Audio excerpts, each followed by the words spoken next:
भक्तगणों, माताओं और बहनों, आज बुधवार का पावन दिन है। आज के दिन विघ्नहर्ता मंगलकारी भगवान श्री गणेश की यह दिव्य कथा सुनने मात्र से आपके जीवन के सारे संकट, दरिद्रता और मानसिक कष्ट जड़ से खत्म हो जाएंगे। यह कथा एक ऐसे गरीब परिवार की है जिसने अटूट विश्वास के साथ गजानन को पुकारा और उनके जीवन में खुशियों का ऐसा सवेरा हुआ जिसकी उन्होंने कभी कल्पना भी नहीं की थी। आइए पूरी श्रद्धा के साथ इस कल्याणकारी कथा का रसपान करते हैं। किशनपुर नाम का एक छोटा सा गांव था। हरियाली से भरे उस गांव में एक बहुत ही सीधा साधा किसान रहता था जिसका नाम मनोज था। मनोज के पास खेती के लिए बहुत कम जमीन थी और मिट्टी भी रेतीली थी, जिस कारण फसल नाम मात्र की होती थी। उसकी पत्नी का नाम मीरा था। मीरा बहुत ही धार्मिक और सुशील महिला थी। उन दोनों का जीवन बहुत तंगी में कट रहा था। कभी घर में राशन होता तो कभी 2 वक्त की रोटी के लिए भी तरसना पड़ता था।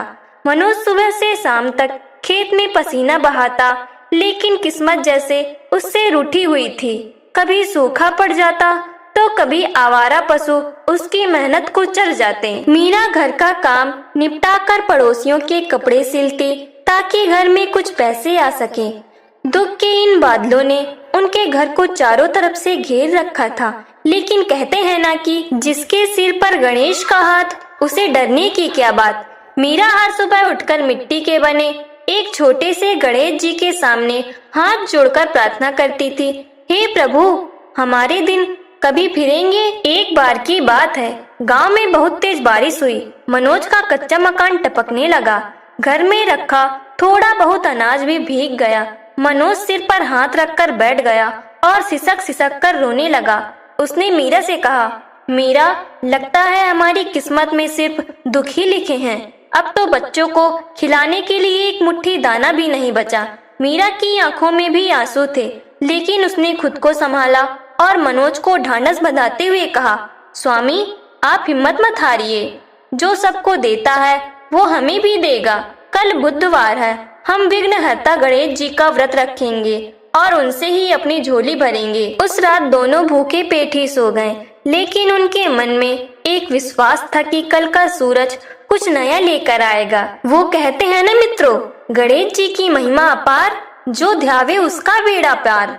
सुबह होते ही मीरा ने स्नान किया और फटे हुए लेकिन साफ कपड़े पहनकर गणेश जी की पूजा की तैयारी करने लगी। उसने मनोज से कहा कि आज आप खेत न जाकर पास के जंगल से कुछ सूखी लकड़ियां ले आइए, ताकि उन्हें बेचकर हम पूजा के लिए कुछ फल और मोदक ला सकें। मनोज कुल्हाड़ी उठाकर जंगल की ओर चल पड़ा। मनोज भारी मन से कुल्हाड़ी लेकर जंगल की ओर निकल पड़ा। चलते चलते वह अपनी गरीबी के बारे में सोचकर सिसक सिसक कर रोने लगा। उसने आसमान की ओर देखा और कहा, हे गजानन, क्या मेरी किस्मत में हमेशा का ये दुख ही लिखा है। मेरे छोटे छोटे बच्चे भूखे सो रहे हैं। मेरी पत्नी मीरा फटे कपड़ों में दिन गुजार रही है। प्रभु, अब आप ही कोई रास्ता दिखाओ। तभी उसे जंगल के बीचों बीच एक पुराना और भव्य पीपल का पेड़ दिखाई दिया।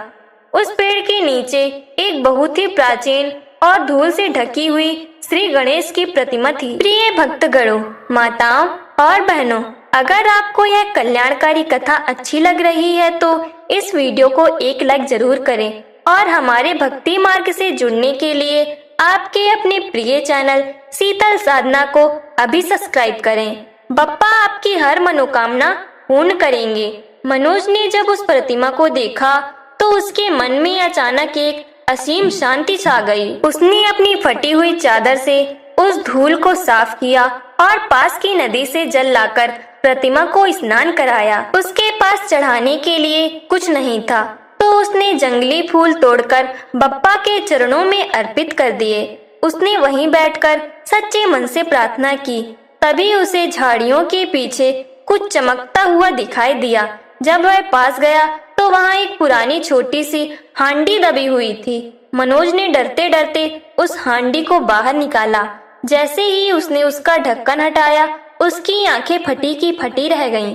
वह हांडी पुराने सोने के सिक्कों से भरी हुई थी। मनोज को अपनी आंखों पर यकीन नहीं हो रहा था। उसे लगा जैसे साक्षात गणपति बप्पा ने उसकी पुकार सुन ली हो। वह खुशी के मारे नाचने लगा और बार बार बप्पा की प्रतिमा के आगे झुककर प्रणाम करने लगा। वह हांडी लेकर सीधा घर की ओर दौड़ा। घर पहुंचते ही उसने मीरा को आवाज लगाई, मीरा, मीरा, देखो बप्पा ने हमारी सुन ली। मीरा रसोई में खाली बर्तनों को देख रही थी। वह दौड़कर बाहर आई। जब उसने सोने के सिक्के देखे तो उसकी आंखों से खुशी के आंसू बहने लगे। दोनों ने मिलकर वहीं जमीन पर बैठकर बप्पा का शुक्रिया अदा किया। मनोज ने कहा, मीरा, आज बुधवार है और देखो आज ही के दिन हमारे सारे दुख दूर हो गए। लेकिन उन्हें यह नहीं पता था कि अभी और परीक्षा बाकी है। मनोज और मीरा की आंखों में खुशी के आंसू थमने का नाम नहीं ले रहे थे। मीरा ने झटपट उन सिक्कों में से एक सिक्का निकाला और मनोज से कहा, स्वामी, सबसे पहले आप बाजार जाकर गणेश जी के भोग के लिए लड्डू, फल और पूजा की सामग्री ले आइए। आज हम बप्पा का ऐसा श्रृंगार करेंगे कि पूरा गांव देखता रह जाएगा। मनोज खुशी खुशी बाजार की ओर दौड़ा। रास्ते में वह मन ही मन गुनगुना रहा था, प्रथम पूज्य देव तुम हो गजानन, तुम ही हरते सबके दुख और क्रंदन। बाजार पहुंचकर मनोज ने सबसे अच्छी दुकान से ताजे मोदक, फूल माला और सुंदर वस्त्र खरीदे। उधर घर पर मीरा ने मिट्टी के लिपे हुए आंगन को रंगोली से सजाया। जैसे ही मनोज घर वापस आया, दोनों ने मिलकर बड़े ही प्रेम से गणेश जी की चौकी सजाई। पूरे घर में धूप और अगरबत्ती की खुशबू महकने लगी। सालों बाद उस गरीब झोपड़ी में खुशहाली की महक आई थी। मीरा ने सुबकते हुए कहा, प्रभु, आपने हमें इस लायक बनाया कि आज हम आपको भोग लगा सकें। आपका कोटि कोटि धन्यवाद। लेकिन गांव में चर्चा फैलते देर नहीं लगी। पड़ोसियों ने देखा कि कल तक दानी दानी को मोहताज मनोज के घर से आज पकवानों की खुशबू आ रही है। गांव का एक लालची साहूकार जिसका नाम धर्मपाल था, वह मनोज के घर के पास से गुजरा। उसने खिड़की से झांक कर देखा तो उसे सोने के सिक्कों वाली हांडी नजर आ गई। उसके मन में पाप जाग उठा। उसने सोचा, इस कंगाल किसान के पास इतना सोना कहां से आया? जरूर इसने कहीं चोरी की है। साहूकार ने उसी वक्त योजना बनाई कि कैसे वह यह धन मनोज से छीन ले। वह दरवाजे पर दस्तक देते हुए बोला, अरे ओ मनोज, सुना है तुम्हारी लॉटरी लग गई है। जरा हमें भी तो दिखाओ, ऐसा क्या मिला है तुम्हें? मनोज सीधा साधा था। उसने बड़े ही भोलेपन से साहूकार को अंदर बुला लिया और गणपति की महिमा बताने लगा। सच्चे मन से जो पुकारे, गणपति उसकी काज सवारे। लेकिन साहूकार की नजर तो सिर्फ उन सिक्कों पर थी। उसने मन ही मन तय कर लिया कि आज रात को वह इस हांडी को पार कर देगा। रात का सन्नाटा छा चुका था। मनोज और मीरा बप्पा की भक्ति में लीन होकर गहरी नींद में सो गए थे। उन्हें आभास भी नहीं था कि लालच की आग में जलकर साहूकार धर्मपाल उसके घर की दीवार फाड़ने की फिराक में है। साहूकार दबे पांव कमरे में घुसा जहां मनोज ने वह हांडी छुपाकर रखी थी। जैसे ही उसने हांडी को छुआ, उसके हाथ कांपने लगे। लेकिन लालच इतना बड़ा था कि उसने डर को दबा दिया। उसने हांडी उठाई और अंधेरे का फायदा उठाकर अपने घर की ओर भाग निकला। वो कहते हैं ना मित्रों, लालच बुरी बला है भाई, जिसने की उसने ठोकर खाई। साहूकार अपने घर पहुंचकर बहुत खुश था। उसने सोचा कि अब वह गांव का सबसे अमीर आदमी बन जाएगा। उसने अपनी पत्नी को जगाया और बड़े गर्व से बोला, देखो आज मैं कुबेर का खजाना उठा लाया हूँ। जैसे ही उसने हांडी का ढक्कन खोला, उसकी चीख निकल गई। जिसे वह सोने के सिक्के समझकर लाया था, वह हांडी अब काले बिच्छुओं और जहरीले सांपों से भरी हुई थी। साहूकार डर के मारे पीछे हट गया। उसे समझ नहीं आया कि यह चमत्कार हुआ या कोई माया। उधर सुबह होते ही जब मीरा उठी और उसने देखा कि हांडी गायब है, तो उसके पैरों तले जमीन खिसक गई।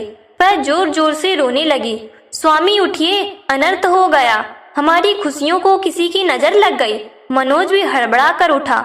हांडी गायब देखकर वह फिर से टूट गया। मीरा सिसक सिसक कर गणेश जी की प्रतिमा के सामने बैठ गई और बोली, हे विघ्नहर्ता, क्या हमसे कोई भूल हुई है?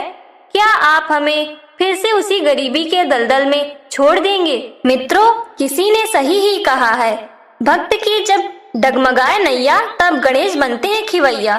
तभी दरवाजे पर किसी के कराहने की आवाज सुनाई दी। मनोज ने दरवाजा खोला तो देखा कि साहूकार धर्मपाल जमीन पर पड़ा तड़प रहा था।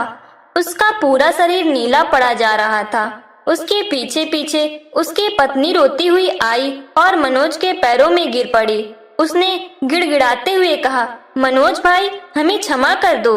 मेरे पति ने तुम्हारे घर से धन चुराया था, लेकिन वह धन सांप बिच्छू बन गया। अब इनकी जान सिर्फ बप्पा की कृपा से ही बच सकती है। मनोज और मीरा का दिल बहुत कोमल था। साहूकार की हालत देखकर उन्हें गुस्सा नहीं बल्कि दया आ गई। मीरा ने रोते हुए कहा, साहूकार जी, आपने यह क्या किया?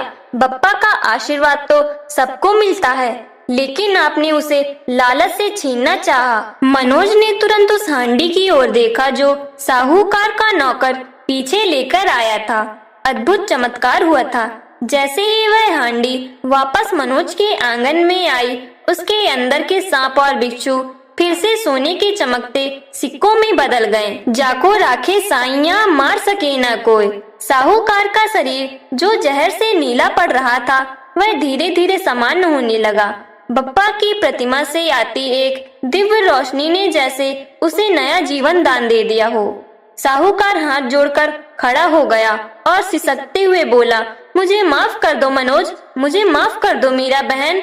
मैं धन के अहंकार में अंधा हो गया था। आज मुझे समझ आया कि ईश्वर का दिया तभी फलता है जब मन में संतोष और श्रद्धा हो।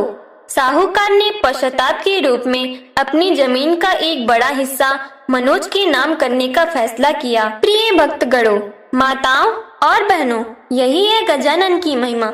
जो दूसरों का बुरा चाहते हैं उसे दुख मिलता है, और जो संकट में भी धीरज धरता है, बप्पा खुद उसकी ढाल बनते हैं। अगर आप भी बप्पा के भक्त हैं तो कमेंट में गणपति बप्पा मोरया लिखना ना भूलें।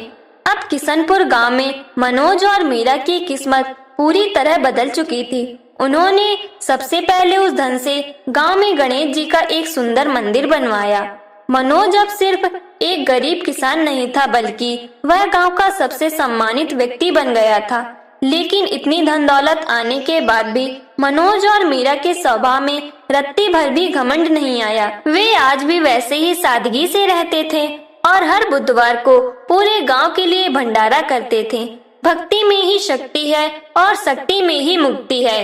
एक दिन जब मनोज अपने नए खेत में हल चला रहा था, तभी उसे जमीन के नीचे से एक अजीब सी आवाज सुनाई दी। ऐसा लग रहा था जैसे कोई उसे पुकार रहा हो। उसने हल रोका और उस जगह की खुदाई शुरू की। जैसे जैसे वह गड्ढा बड़ा होता गया, वहां से एक दिव्य खुशबू आने लगी। मीरा भी दोपहर का खाना लेकर वहां पहुंच चुकी थी। दोनों ने मिलकर जब मिट्टी हटाई तो वहां पत्थर का एक बड़ा दरवाजा दिखाई दिया। मनोज और मीरा ने जब उस पत्थर के दरवाजे को धीरे से खिसकाया तो उनकी आंखें चौंधिया गईं। अंदर एक छोटी सी गुफा थी जिसमें प्राचीन समय की सिद्ध गणेश प्रतिमा स्थापित थी और उनके चारों ओर हरे जवाहरात चमक रहे थे। लेकिन इस बार मनोज के मन में जरा भी लालच नहीं आया। उसने मीरा की तरफ देखा और दोनों ने एक दूसरे की बात बिना कहे ही समझ ली। उन्होंने उस खजाने को हाथ भी नहीं लगाया। मनोज ने हाथ जोड़कर कहा, प्रभु, आपने हमें पहले ही इतना दिया है कि हमारी 7 पीढ़ियां खाएंगी। यह धन हमारा नहीं, समाज का है। संतोष ही सबसे बड़ा धन है और भक्ति ही सच्चा सुख।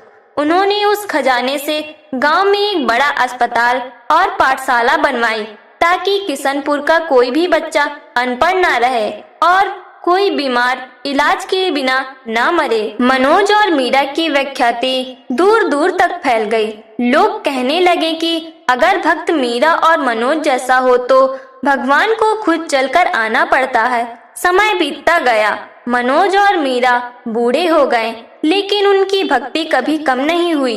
एक बुधवार के दिन जब दोनों मंदिर में बप्पा की आरती कर रहे थे, तभी एक दिव्य ज्योति निकली और देखते ही देखते दोनों ज्योति में विलीन हो गए। उन्हें साक्षात मोक्ष की प्राप्ति हुई। प्रिय भक्तगणों, माताओं और बहनों, जो भी मनुष्य बुधवार के दिन गणेश जी की इस कथा को सच्चे मन से सुनता है या सुनाता है, उसके जीवन के सभी विघ्न दूर हो जाते हैं। बप्पा उसके घर में रिद्धि सिद्धि और शुभ लाभ का वास कराते हैं। जैसे मनोज और मीरा की तंगी दूर हुई, वैसे ही बप्पा आपकी भी झोली भरे। आशा है भक्तों, आपको शीतल साधना पर यह कथा पसंद आई होगी। ऐसी ही और प्रेरणादायक और धार्मिक कथाओं के लिए हमसे जुड़े रहें। तो बड़े भक्ति भाव के साथ बोलिए, विघ्नहर्ता श्री गणेश जी महाराज की जय।